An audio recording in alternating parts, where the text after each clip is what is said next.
Jocko came in as our task unit commander, and he revamped it, and he renamed us. We were Task Unit Bravo, and we became Task Unit Bruiser. He just changed our name, and he got that from, Colonel Hackworth, a guy that he loved and that, looked up to as a military leader. And so, that was one thing that you want to do, is you just change your name, kind of revamp the way we did things, and just reestablish our mindset. And, and he sat us down as a task unit and said, hey, what's going on overseas is changing. It's really bad. It's really bad in the area that we are trying to go to.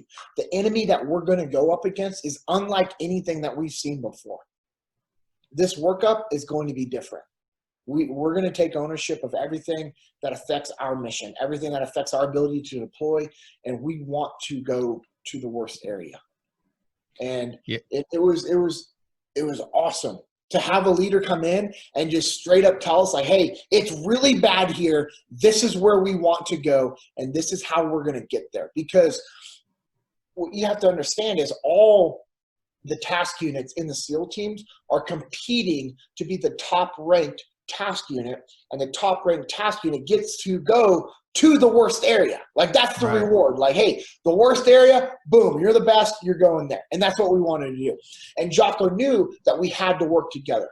Jocko knew that he had to tell us the truth on how bad things were. And Jocko knew that we had to take ownership. We couldn't blame anybody. We couldn't make excuses. He took that away from us. Because usually, if supply, I'm sure you've seen this in your career, like if a department doesn't get you what you're supposed to have, and it was their job to get it to you, and you didn't get it in time, what do?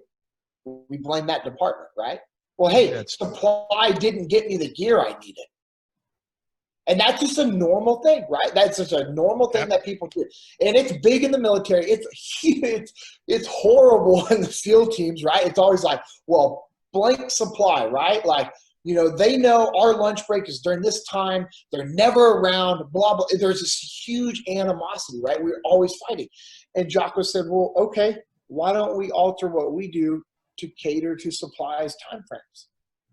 And if we didn't get the gear from supply, that's actually our fault, because that means that we didn't explain to supply why we needed this mission critical piece of gear for training and when we needed it. And we didn't make sure that they understood clearly when we needed that piece of gear. So that's actually our fault. And guys would be like, okay, and we're like, all right.